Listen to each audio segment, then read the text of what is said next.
భక్తులారా, భారతదేశంలో వేలాది శివాలయాలు ఉన్నాయి.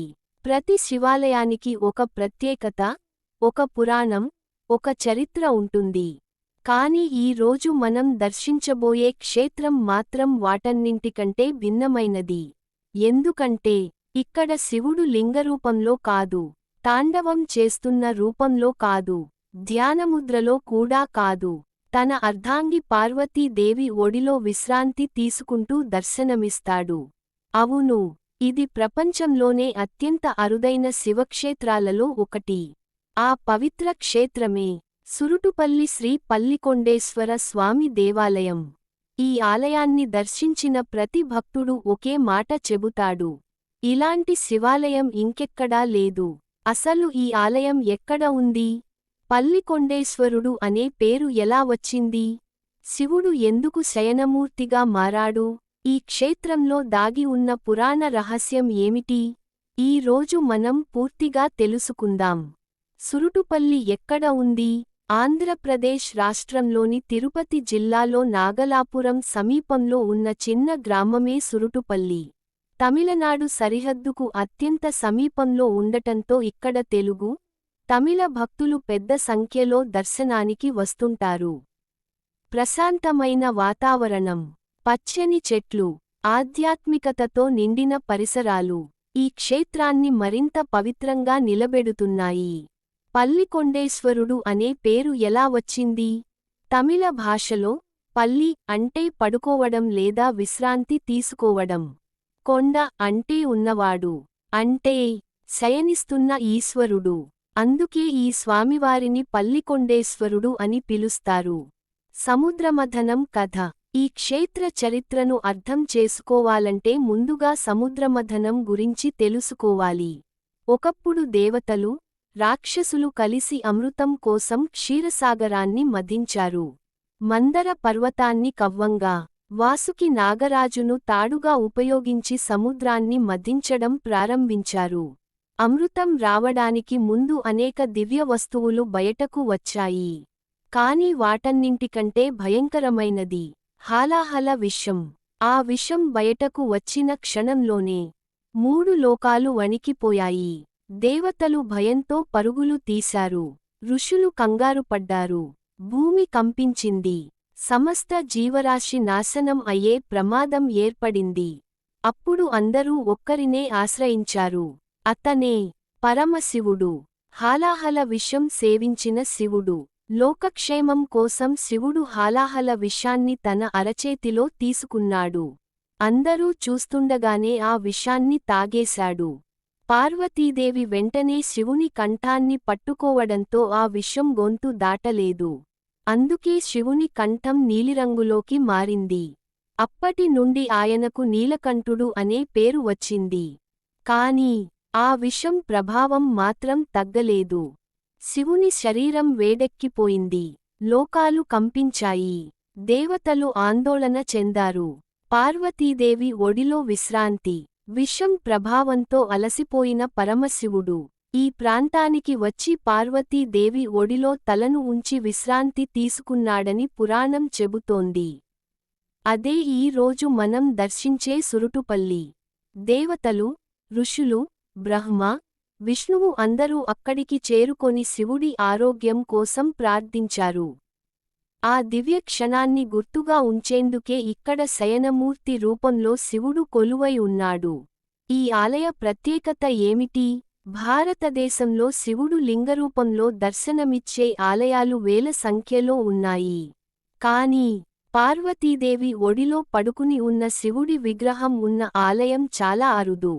ఈ కారణంగానే సురుటుపల్లి క్షేత్రం ప్రపంచవ్యాప్తంగా ప్రసిద్ధి చెందింది. భక్తులు ఈ దృశ్యాన్ని చూసిన క్షణంలో ఆశ్చర్యపోతారు. ఎందుకంటే శివుడు ఇక్కడ తండ్రిలా, రక్షకుడిలా, విశ్రాంతి తీసుకుంటున్న దైవంలా కనిపిస్తాడు. విజయనగర సామ్రాజ్య కాలంలో ఈ ఆలయం అభివృద్ధి చెందిందని చరిత్రకారులు చెబుతారు. ఆలయంలోని గోపురం, మండపాలు, శిల్పాలు అన్నీ దక్షిణ భారతీయ శిల్పకళా వైభవాన్ని ప్రతిబింబిస్తాయి. ప్రతి స్తంభం ఒక కథ చెబుతుంది. ప్రతి శిల్పం ఒక పురాణ ఘట్టాన్ని గుర్తు చేస్తుంది. గర్భగుడిలోకి ప్రవేశించినప్పుడు గర్భగుడిలోకి అడుగుపెట్టగానే ఒక అద్భుతమైన ప్రశాంతత అనుభూతి కలుగుతుంది. అక్కడ శివుడు తల పార్వతీదేవి ఒడిలో ఉంచి దివ్యమైన చిరునవ్వుతో శయనిస్తున్న రూపంలో దర్శనమిస్తాడు. ఈ దృశ్యాన్ని ఒక్కసారి చూసినవారు జీవితాంతం మరచిపోలేరు. భక్తులారా, ఇది కేవలం ఒక విగ్రహం కాదు. ఇది పరమశివుడు లోకక్షేమం కోసం చేసిన త్యాగానికి ప్రతీక. గర్భగుడిలో శయన మూర్తిగా ఉన్న పరమశివుడిని దర్శించిన తరువాత భక్తుల మనసులో ఒక ప్రశ్న వస్తుంది. ఇలాంటి రూపంలో శివుడు మరెక్కడైనా ఉన్నాడా? చరిత్రకారులు, ఆధ్యాత్మిక పండితులు చెప్పే సమాధానం ఒక్కటే. సురుటుపల్లి క్షేత్రం అత్యంత అరుదైనది. ఎందుకంటే భారతదేశంలో విష్ణువు శయనమూర్తిగా దర్శనమిచ్చే ఆలయాలు చాలా ఉన్నాయి. కానీ శివుడు శయనిస్తున్న రూపంలో దర్శనమిచ్చే క్షేత్రాలు చాలా అరుదు. అందుకే ఈ ఆలయానికి ప్రత్యేక స్థానం లభించింది. గర్భగుడిలోని దివ్య దృశ్యం. గర్భగుడిలోకి ప్రవేశించిన వెంటనే భక్తులకు కనిపించేది సుమారు 15 అడుగుల పొడవైన శయనమూర్తి. పార్వతీదేవి ఒడిలో తలను ఉంచి పరమశివుడు విశ్రాంతి తీసుకుంటున్నట్లు కనిపిస్తాడు. ఆయన చుట్టూ బ్రహ్మ, విష్ణు, నారదుడు, ఇంద్రుడు, మార్కండేయుడు వంటి దేవతలు, మహర్షులు కొలువై ఉంటారు. ఈ దృశ్యం చూసిన భక్తులు క్షణకాలం మాటలు రావడం మానేస్తారు. ప్రదోష పూజ ప్రత్యేకత. సురుటుపల్లి క్షేత్రంలో జరిగే ప్రదోష పూజ ప్రపంచ ప్రసిద్ధి పొందింది. పురాణాల ప్రకారం హాలాహల విషం సేవించిన తరువాత సాయంత్రం ప్రదోష కాలంలోనే శివుడు విశ్రాంతి తీసుకున్నాడని చెబుతారు.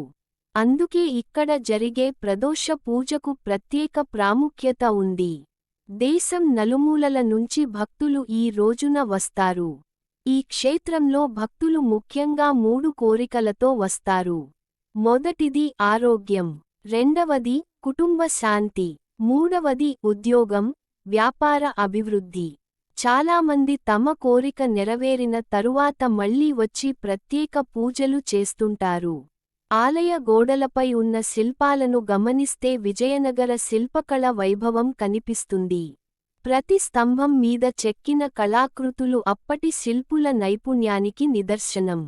వందల సంవత్సరాలు గడిచినా వాటి అందం ఇప్పటికీ చెక్కుచెదరలేదు.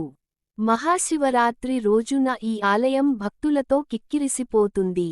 రాత్రంతా భజనలు, రుద్రాభిషేకాలు, లింగార్చనలు జరుగుతాయి. శివనామస్మరణతో మొత్తం క్షేత్రం మారుమోగిపోతుంది. ఆ రోజు స్వామివారిని దర్శిస్తే విశేష పుణ్యం లభిస్తుందని భక్తుల నమ్మకం. సురుటుపల్లి రాత్రి అందాలు. సాయంత్రం తర్వాత ఆలయంలో వెలిగే దీపాలు, వినిపించే గంటల నాదం, మంత్రోచ్చారణలు భక్తులను మరో లోకంలోకి తీసుకెళ్తాయి. అది కేవలం దర్శనం కాదు, ఒక ఆధ్యాత్మిక అనుభవం. ఈ క్షేత్రం ఎందుకు ప్రత్యేకం? శయన మూర్తిగా దర్శనమిచ్చే పరమశివుడు, పార్వతీదేవి ఒడిలో విశ్రాంతి తీసుకుంటున్న రూపం. ప్రదోష పూజకు ప్రపంచ ప్రసిద్ధి. విజయనగర కాలం నాటి నిర్మాణం. అరుదైన పురాణ గాథ. ఆంధ్రప్రదేశ్లోని ప్రముఖ శైవ క్షేత్రం. భక్తులారా, ప్రపంచంలో ఎన్నో శివాలయాలు ఉన్నా సురుటుపల్లి శ్రీ పల్లికొండేశ్వర స్వామి దేవాలయం మాత్రం ప్రత్యేకమైనది. లోకక్షేమం కోసం హాలాహల విషాన్ని సేవించిన పరమశివుడు అలసటతో అమ్మవారి ఒడిలో విశ్రాంతి తీసుకున్న ఆ దివ్య క్షణాన్ని ఈ క్షేత్రం నేటికీ గుర్తు చేస్తోంది.